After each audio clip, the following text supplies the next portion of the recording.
안녕하세요. 안녕하세요. 저희는 연세대학교 치주과학교실 교수들입니다.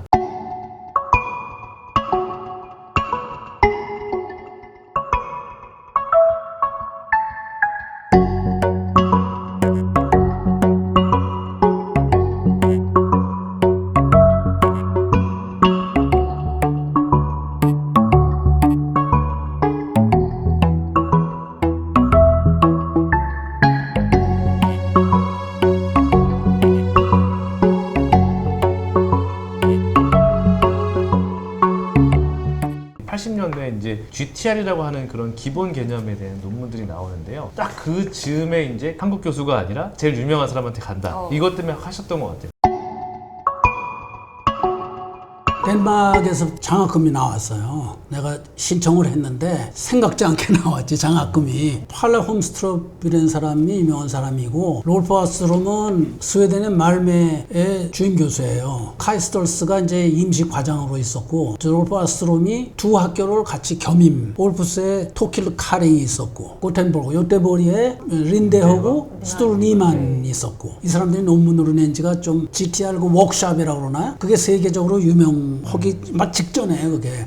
가니까 치주의 재생이 가능하다, 드라마틱하다 그러나 센세이셔널하다 그런 시기였죠. 그 개념을 보고 길지 않지만 6개월 동안에 저쪽 요테보리 가서 린데도 만나고 니만도 보고 그런 개념을 갖고 온 거죠, 이제 우리나라에. GTR이라고 하는 게 어떻게 보면 이분들의 기본적인 베이스 안에 코텔린이라든지 트롬벨리라든지 이런 사람들의 결과를 가지고 저희는 공부를 했었으니까 그때부터 더 활성화됐던 것 같아요, 임상은. 근데 이때에도 교수님은 이쪽으로 가서 내가 공부를 해야겠다, 네트워크를 만들어야겠다는 생각을 어떻게 생각하시게 됐는지. 그때 1982년에 니만하고 카링하고 린데가 발표한 세멘텀의 리제너레이션, This is 세멘텀은 절대 재생이 될 수 없다는 개념이 있었어요. 그 전까지는. 그 전까지는. 세멘텀을 제거하니까 새로운 세멘텀이 나오더라. 그 세멘텀 재생이 가능하다는 그건 정말 센세이셔널한 그 논문이었거든요. 근데 그거에 내가 저기를 좀 받은 거지. 그러고 있다가 덴마크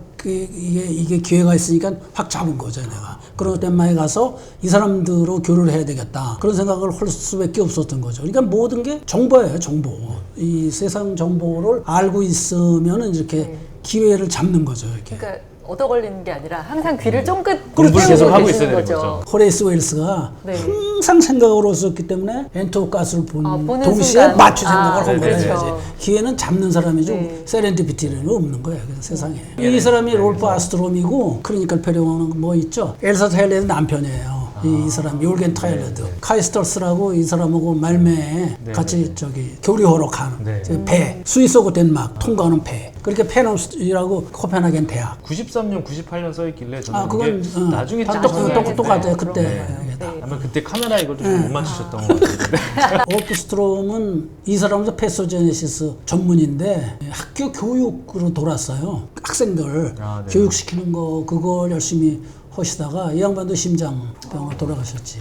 근데 린데 교수님은 이제 스웨덴의 요테보리에. 근데 이게 88년 사진인데 이 양반이 요테보리에 있다가 유메스 펜실바니아에 학장으로 초빙을 받았어요. 스툴 니만을 같이 갔죠. 4년 만에 그 요테보리를 컴백했을 때 마침 내가 방문해서 그때 좀 한산할 때 이 슬라이드 정리를 하더라고요, 양반이 여기서. 그 슬라이드 정리할 때 뭐 이것저것 얘기하고, 이 사람도 한산할 때니까 뭐 얘기를 많이 하고 하여간에 이때 친분이 좀 생겼죠. 그럼 그때 이제 코펜하겐에 계실 때? 네, 코펜하겐 있을 때 잠깐 간 거죠. 잘 모르는데 그냥 가서 방문 두드리고 가신 건가요? 저기 주임 교수한테 얘기를 했을 거예요, 아마. 언제 방문하면 괜찮냐. 그리고 왜냐하면 이 양반 저기 서울대학 어떤 교수가 갔다가 못 만났어요. 그냥 갔다가. 그런 얘기를 많이 들어서. 못 만났다고 그런 소리 들었어요. 책에서만 봤던 분들, 어떻게 이 사람들을 다 그렇게 만날 수 있을까? 그 당시 한국 하면 한국이란 나라 어디 있는지도 몰랐을 거 아니에요. 뭐 정말 가난한 나라로 알고 있거나 아예 어딘지도 모르는 나라에서 왔는데 쉽게 만나주지 않았을 것 같은데. 이거 만난 다음에 이승원, 그 장문택이, 설영택. 설영택인가 다 그 다음에 이제 우리 대학에 초청을 했죠. 그 다음에 우리 그 이사 오기 전에 치주과 저 위에 방문했을 때죠. 조규성 교수님 네. 그리고 이제 교수님 계시고 이승원 교수. 이승원 교수님이시죠. 이승원 네. 교수. 원주 기독병원의 네. 치주과에 계셨던 이승원 교수님 같이 계시고 아마 린대 교수님 밑에서 수학하셨다고. 네, 그래. 이승원 교수 그때 가서. 네. 그래 이승원 교수는 사실 린대를 초청하는 기분으로 그 임용을 한 거죠, 우리. 네. 근데 그렇게 이제 연을 쌓으시고 89년에 이제 고어텍스 워크숍을 이제 타이완에서 있었던 걸 이제 거기서 가셨나요? 일단 워크숍은 끝나고 그 다음에 이제 워크숍을 타이완에서 하니까 오라 해서 초청을 받았어요. 서울대학 최상목 교수, 경희대학의 이만석 교수, 그다음에 신영식 교수 모시고 같이 갔죠, 타이완에. 토킬 카링이 당시 부인. 당시 부인? 당시 부인. 그 다음에 한국에 지금 정식으로 이제 우리가 제자나 후배들 고텍스를 이 워크숍을 안 하면 팔질 않았어요, 그때는. 그 워크숍을 해야 살 자격이 있어. 치주께나 한다는 사람이 여기 다 모였을 거예요, 그때. 니만을 초청해갖고, 그제 와서 한 거죠. 치주 학회에서 이렇게 초청. 치주 학교에서, 치주 학교. 근데 아마 이거는 대만이고. 왼쪽은 이건 대만이었고. 토킬 카링하고. 오른쪽은 저희 니만하고. 아마 저희 니만하고 부인하고. 김포국제공항에. 그렇죠. 가운데가 고텍스 회사 직원. 89년, 저게 89년. 99년이지만 80년대에 많은 것들이 진행되다가 사실 90년대에 꼽혔던 것 같거든요. 그렇죠. 이후에 고텍스 뭐 그냥 논문이니 뭐니 쏟아지죠. 고텍스라는 게 치주 재생은 가능하다는 그런 한 가지 목적이에요, 사실은. 현재까지 치주 재생이 이렇게 만만한 거는. 근데 이게 센세이션을 했던 거에서 가서 네트워크를 만드시고 보고 오시고 학문적으로 연구적으로 이렇게 논문을 내기는 쉽지 않은데 여기서 이게 86년에는 사실 칼슘 카보네이트 가지고도 임상 연구를 해서 내신 게 있더라고요. 그게 최초예요. 네. 최은정 선생이 레지던트 시절에 네. 정말 엑셀런트한 레지던트예요. 활동력도 있고 뭐 정말 그 친구가 환자를 30몇 명을 이 실험을 한 거예요. 이 실험은 30몇 명이고 그 전에 칼슘 카보네이트가 80명 정도던데요. 칼슘 카보네이트를 그렇게 해서 석사 논문인가 박사 논문인가를 나갔어요. 근데 사실 그 치주과에서 내가 한 일이라고 따지면은 딴 데에서의 대학원생하고 교수하고 완전히 반대 역할을 했어요. 딴 데는 교수가 대강 찌적거려 놓으면은 대학원생이 다 그래서 물건을 만들잖아요. 내 경우는 대학원생이 찌적거려 놓으면은 그거 물건을 만드는 게 나아요. 가만히 보니까 논문 중에서는 제일 내가 생각하기에 의미가 있다. 그래. 그래서 네. 빅캐쇼가 왔을 때 이거에 대해서 연구하고 이거 하고 저거 하고 가다듬고 뭐 하면 되겠다. 그래서 이걸 영어로 번역하고 뭐 또 다듬고 그래갖고 JOP에 낸 거예요, 처음에. 반응 좋았어요. 만나는 사람마다 야, 니네 굉장히 많이 했다. 뭐 실험을 그거 이후에 많은 논문들이 그냥 억습가 되는 거야. 그 다음부터 2000년에 그 코텔리니가 그 페리돈톨로지 2000에 GTR에 대한 것들을 쫙 리뷰를 하면서 본인이 RCT들을 모아가지고 이렇게 표를 만들어줬는데 여기 딱 중간에 이제 킴이라고 있거든요. 그 당시도 보더라도 사실 80명을 RCT를 한다? 지금도 사실 어려운 일이거든요. 맞아요. 그러니까 그 데이터가 굉장히 소중했던 데이터였던 건 정말 맞는 것 같습니다. 저는 이제 이 GTR 얘기를 하면 GTR의 시대, 너무 중요한 시대가 이제 조금 더 바뀌는 그 시기 중에 빅캐쇼 선생님이 굉장히 중요한 인물이었다라는 생각이 들더라고요. 코펜하겐 갔다 오면서 GTR에 대해서 눈을 뜨게 되고 우리나라에 어쩌면 GTR, 고텍스를 전파했다고 그러나 그런 식의 저를 갖고 있었잖아요. 근데 GTR이 하면 할수록 임상적으로 너무 어렵고 성공하기가 좀 힘들어요. 이론은 참 좋고 재생에 대해서는 더 이상 없는 이론을 갖고 있지만 실제 실험에는 그런 고민을 갖고 있었다고요. 실제 그 임상에는. 빅캐쇼라는 사람이 논문을 페리온탈 리페어라는 논문을 발표하기 시작했는데 페리온탈 리제너레이션이지. 리제너레이션과 리페어를 이제 아는 사람은 리제너레이션 말은 함부로 쓰지를 못해요. 진정한 의미의 리제너레이션이냐. 의미가 하도 네. 깊기 때문에 네. 그래서 리페어라는 말을 보통 네. 쓰거든요. 네. 페리온탈 리페어에 대한 논문을 쭉 냈는데 내가 그걸 쭉 일별하고 다 봤어요. 봤더니 재생에서 결국 페리온탈 리페어에서 리제너레이션 이 연구를 하는데 이 사람이 필요하겠구나. 편지를 막 보냈지. 이 사람이 그때 스웨덴에서 멜메에서 레전을 끝내고 로마린다의 교수로 와 있을 때예요. 단기 연수로 가서 이제 만났는데 참 사람이 인연이 되려면은 이 사람이 나를 기다리고 있는 거예요. 자기 방에서. 일단 내가 가니까 이루 좀 오시라고. 슬라이드 북 그때 뭐 차곡차곡 가는 거 있잖아요. 네. 그거 하고 슬라이드 이 캐러셀을 그냥 2개인가 3개인가를 갖고 그 가는 거예요. 그걸로 나를 하나를 놓고 자기가 이때까지 한 논문을 다 리뷰를 하고 설명을 하는 거예요. 근데 이 사람 바로 해가지고 설명을 잘 들을 수도 없지만 그래서 슬라이드를 보면 내가 그 전에 다 본 논문이기 때문에 다 내가 리뷰를 하고 이 사람에 대해서 웬만큼 안 거니까 제법 말이 통하는 거야. 이 그 논문에 대해서 듣는 태도가 좋았는지 그렇게 그다음부터 좋아하기 시작하는 거야. 나를. 그냥 보통 미국 사람은 해야하고 어쩌고 조금 얘기하고 헤어지잖아요. 로마린다에 내가 한 1주, 2주 있었나? 가서 그 연구하고 뭐 이 사람 하는 거 보고 그러면서 그때 최성룡 선생이 여기 있었어. 최성룡이 여기 있었고 이승종 선생도 여기 있었고 우리 출신도 몇 명이 있었고 그래 여기. 계속 연락이 되는 거야. 한국도 오고 싶다 그러고 중국을 왔다 갔다 하고 진정한 의미에서 친구라 그러나. 그러니까 친구가 된 거고 맨 처음에 초기 우리 과의 논문 리뷰나 이런 걸 많이 해주고 많이 저희 같이 했었죠. 그리고 공동으로 같이 네. 논문 네. 이름 넣고 그리고 같이 발표하고 초창기 SCI 논문의 상당수에 그럼요. 같이 많이 참여하셨더라고요. 그래요. 우연히 알게 돼서 연이 된 게 아니라 선생님께서 연락을 그럼 직접 하신 그건 거죠. 내가 완전히 저기를 한 거야 근데 처음에는. 저는 그걸 모를 때에도 백혜수 교수님은 학문적으로도 연구도 그렇지만 인간적으로 정말 교수님을 그러니까. 좋아했었던 분이세요. 그죠? 그런 거 같아. 네. 참 지금까지도 연락해요. 지금 네. 연락하고 뭐 지금 미국 사람들 아는 사람 보내잖아요. 자기 1년간의 얘기를 어디 여행 갔고 누구 만났고 뭐 다 그 보내고 그래요. 내가 그만큼 못 해주지. 근데 항상 이 빅희조 선생님 얘기할 때마다 선생님께서 친구가 왜 나를 이렇게 좋아했는지 모르겠다라고 하시지만 선생님 얘기 들어보면 저는 그럴 수 있을 것 같아요. 네, 이제 연구에 관심을 이분 보였고. 입장에서는 사실은 네. BMP 연구로 유명하지만 네. 페리온탈 리페어 연구는 사실 그 전이잖아요. 그 이전의 연구를 자기의 논문을 아이고. 젊었을 때인데 알아주고 굳이 자기를 동양에서 먼 나라에서 찾아와서 봐주고 또 대화도 잘 되는데 자기 연구를 가지고 얘기하는데 너무 다 잘 알고 있고 그러면 사실 너무 행복할 것 같거든요. 또 광고를 좀 하자면 저희 이번에 행사 때 또 저희 치주과와 같이 협업을 하고 그래. 있는 여러 대학 교수들이 오거든요.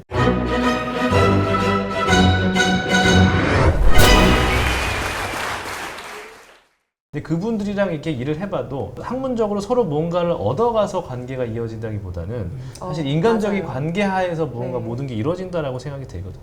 그런 그 시작점이 표본이 됐던 모델이 아니었나 생각이 그래요. 들어요. 30년이 넘는데 지금 알아간지 많은 도움도 주고 서로 심적으로 교류도 하고 참 좋은 친구 만났다고 생각해요. 평생에. 근데 이제 GTR의 시대에서 더 여기서부터. 새롭게 어마어마하게 나왔던 화두가 바로 그로스 팩터.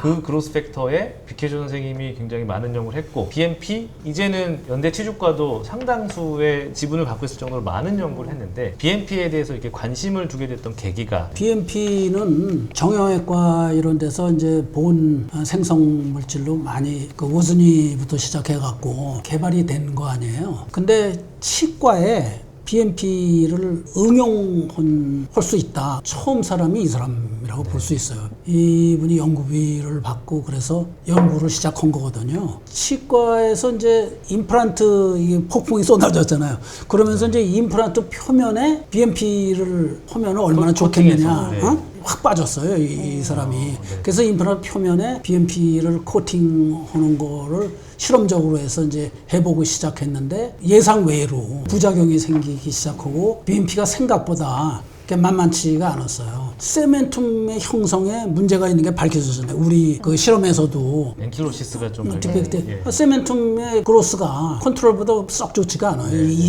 자체가. 보온 형성은 우리가 원하는 만큼인지 원하지 않은 만큼인지 형성은 좋지만 세멘툼은 딴 재료보다 그렇게 좋지 않다. 이거 세멘툼. 그러니까 치주 재생에 있어 BMP가 딴 것보다 우수하다. 이렇게 얘기할 수가 없는 결론이 난 거거든. 우리 논문에서. 그때가 바로 내가 정년할 때예요. 2010년. 대웅이나 어디 뭐 코엘메디 뭐 코리아본 뱅크 BMP를 많이 연구하고 그랬었는데 일순간에 BMP 연구가 스톱됐어요. 나도 그 BMP 연구 GDA5 연구를 많이 하고 그러다가 근데 내가 이제 학교를 떠나니까 정보나 이런 게 많지가 않았어. 이제 BMP 연구가 어떻게 됐나 궁금해. 나도 사실은 요즘 여전히 네. 계속되고 있지만 사실은 뭐 임상에서도 데이터를 너무 기대했기 때문에 저는 약간 실망한 게 있지 않나 싶어서 그 BMP가 확 유행을 했던 건 어떻게 보면은 리컴비네이션 기술이 되게 발전해서 90년대 유행을 했던 것처럼 그것과 비슷하게 여러 가지 그로스 팩터들이 많이 개발이 됐던 것 같아요. 근데 제가 이제 1년차 들어왔을 때가 2005년이거든요. 그때 이제 시작하셨던 게 GDF5라는 Growth and Differentiation Factor 5라는 BMP14이죠. 그 재료를 가지고 이제 시험을 하시는 독일 회사인데 선생님께서 같이 전임상 실험을 저희가 진행을 하고 제가 1년 차로 참여하게 됐던 그런 거였거든요. 저는 잘 알고 있지만 사실 모르는 분도 많아서 이 큰 프로젝트가 어떻게 진행되는지 한번 좀 BMP 이게 일종 아니에요, GDF5가 네. 일종인데 BMP나 어떤 치과 재료가 치주에 어떤 영향을 미치나를 정확히 객관적으로 알 수 있는 그 스타디 모델이 두 가지가 있어요. 한 가지가 비케쇼가 개발한 수프라 알베올라 모델. 네. 그 완전히 너무나 어려워요. 네. 이 사람 아니면 할 수가 없어요. 그 실험은. 두 번째는 이제 우리가 개발한 원홀 스타디 원홀 모델. 네. 어떤 방법이고 어떤 재료 간의 치주 재생에 관한 거를 완전히 객관적으로 판단할 수가 있는 그런 모델이란 말이죠. 그러니까 이 비케쇼가 자기 그 모델로 하는 것도 좋지만 정확한 원홀 스타디 모델로 GDF5를 한번 연구를 해보자. SCR에다 얘기를 한 거예요. 내가 보증하는데 진짜 실험 그 완벽하고 안에 할 수 있다. 그 회사는. 그래가지고 그 회사에서 이제 접촉이 온 거예요, 나한테. 그래서 이제 실험을 시작하게 된 거지.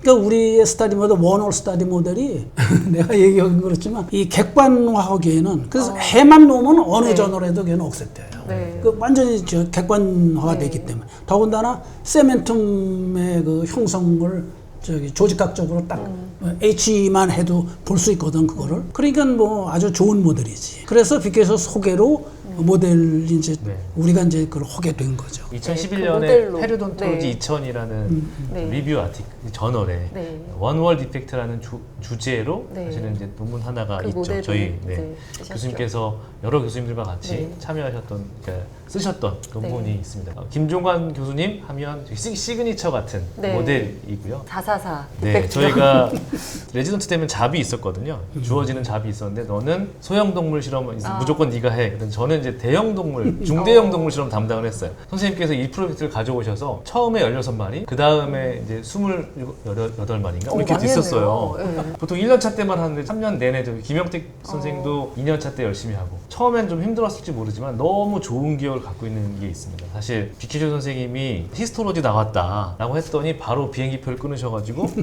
야 비케쇼 나 일주일 비워라.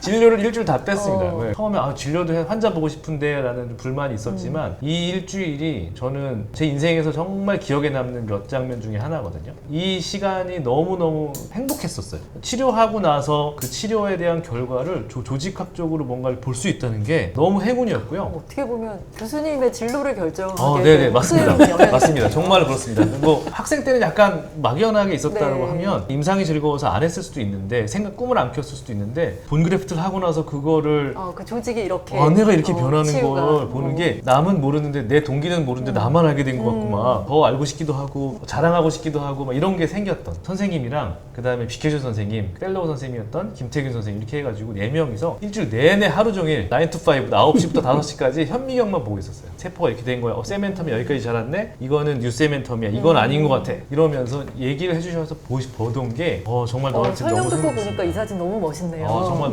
저는 정말 너무 행복한 그런 순간들이었어요. MDO5라고 이제 제가 모델명이 붙어 있었는데 GDF5였고 베타 TCP의 스캐폴드로 GDF5가 코팅되어 있는 머터리얼이었거든요. 드라마틱하게 여기가 이게 뉴본 형성이랑 세멘텀도 그렇고 엄청 형성이 많이 돼 있어서 이 결과를 비케 선생님이 보고 되게 깜짝 놀랐던.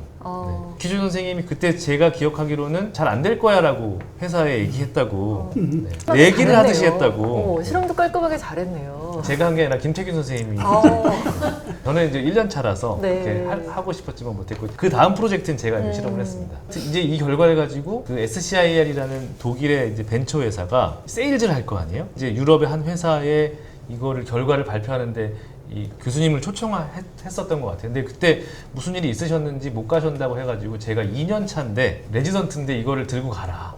결과 대표 설명. 네네네. 네. 진짜 쫄래쫄래 갔죠, 저는. 이제 물론 비케쇼 선생님이 많이 설명을 해주셨지만 그 당시에 막 이거를 제 결과가 이랬습니다라고 짧게 얘기하면 비케쇼 선생님이 설명해줬던 그 미팅이 있었어요. 근데 그 회사가 제 기억으로는 가이스틸리였습니다. 가이스틸리 본사의 임원들이 와서 이거에 대해서 디스커션 하더라고요. 정말 분위기 좋게 정말 그걸 했고 2006년이었거든요. 월드컵이어가지고 그때 본선이어가지고 유럽에 무슨 경기를 하고 있어서 골을 함성이 넣나 봐요. 막 들려요. 함성이 들리면서 몇 명이 나가버리셨어요. 이게 사실 레지던트들이 할 수 없는 기억이거든요. 경험이죠. 네. 네. 그래서 그런 것들의 기회를 만들어주셨던 선생님. 뭐 저뿐만 아니라 김영택 선생도 그렇고 박정철 선생도 그렇고 그 이외의 많은 교수님들에게 그런 시간을 만들어주셨지 않았나 생각이 됩니다. 함께 또 M도게임, 잼21 이런 것들이 활성화됐던 그런 이제 그로스펙터의 시대, 치주학이 또 한 방향으로 또 꼽혔던 그런 시대가 있었던 것 같아서 저희가 되게 긴 시간 동안 많은 얘기들과 치주학에 대한 얘기들을 이제 진행을 했는데요. 사실은 교수님도 즐거운 생활을 하셨겠지만 또 후배들 또한 많은 경험을 하고 꿈을 키우게 됐던 그런 시간이 아니었나 싶고요. 저희가 연대여서 연대 얘기만 했지 서울대, 다른 경희대, 경북대 정말 모든 대학에 있는 교수님들이 치주학을 하시는 분들이 다 한 곳 한 곳에서 열심히 했던 결과물들이 전 세계와 어우러져서 하나의 역사를 만들었지 않았나 생각이 듭니다. 연대 치주하면 사실 시그니처는 이제 사실 다 계시지만 외람된 얘기지만 김정환 교수님이신데 진심으로 감사를 표하고요. 아이고, 네. 고맙습니다. 마지막으로 후배 교수들 혹은 치주를 시작하는 진짜 치주를 공부해야지라고 하셨던 그 학생들, 그 많은 후배들에게 마지막으로 한 말씀 이렇게 전해주시면 어떨까 싶습니다. 치주학이라는 거 1840년부터 시작했다고 생각해요. 릭스가 무조건 잘라버리는 거거나 발치하거나 이런 치료에서 그래도 조금이라도 그 치료를 해서 이를 살리고 건강하게 할 수 있는 그 치료로 생각해서 발전해 왔어요. 그 중간에 발전을 하다 보니까 잇몸을 재생이라고 그러나 부활시키는 거, 또 치조골을 재생시키거나 부활시키는 거 쏟으면서 왔는데 결국 해결되는 게 요원하고 새로운 임플란트가 이제 치과에 도입되다 보니까 임플란트는 치과의 구세주라고 그러나 좋은 치료 패턴이지만 학문적으로는 우리가 이해가 안 되는 점이 많은 그런 임상과 학문이에요. 더군다나 치주학자로서는 임플란트에 해결할 점이 굉장히 많단 말이죠. 자연치아와 임플란트의 차이, 자연치아에 질환이 생기는 치주 질환과 임플란트에 생기는 치주 질환에 대한 비교 또 치료에 대한 거를 더 열심히 공부해 갖고 임플란트가 과연 지금 우리가 생각했던 것보다는 굉장히 결과가 좋아요. 오래 쓰고 그러나 신이 우리에게 준 자연치아하고는 근본적으로 다른 거란 말이죠. 그러니까 그 차이가 뭔지를 치주학자는 규명을 해야 된다 말이지.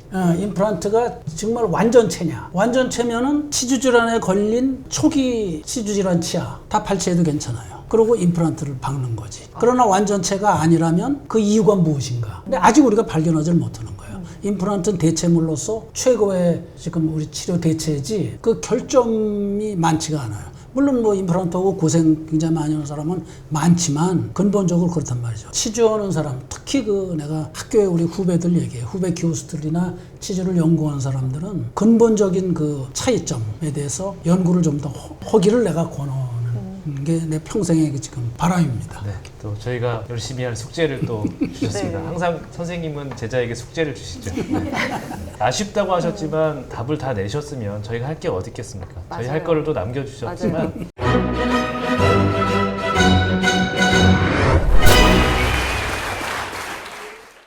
저희는 지난 50년간의 선생님 모셨지만 선생님 말고도 다른 교수님들께서 주신 쌓아오셨던 선학들의 어깨 위에서 멀리 더 바라볼 수 있게 되지 않았나 싶고요. 저희도 또 그렇게 바라볼 수 있게 또 열심히 그런 숙제도 열심히 공부해가고 고민해가고 하면서 또 다른 50년을 만들 수 있지 않을까 생각을 네. 합니다. 지난 50년간 저희에게 많은 길을 보여주셨던 앞으로의 방향도 제시해 주셨던 네. 김종환 선생님께 다시 한번 감사드리고 이 자리를 빌어 연대뿐만 아니라 이걸 보시는 모든 치주학의 저희 선배 교수님들께 진심으로 감사드리면서 오늘의 행사를 마치도록 하겠습니다. 정말 감사합니다, 선생님. 네, 감사합니다. 감사합니다.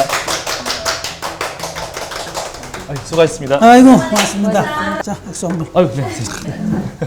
고생하셨습니다.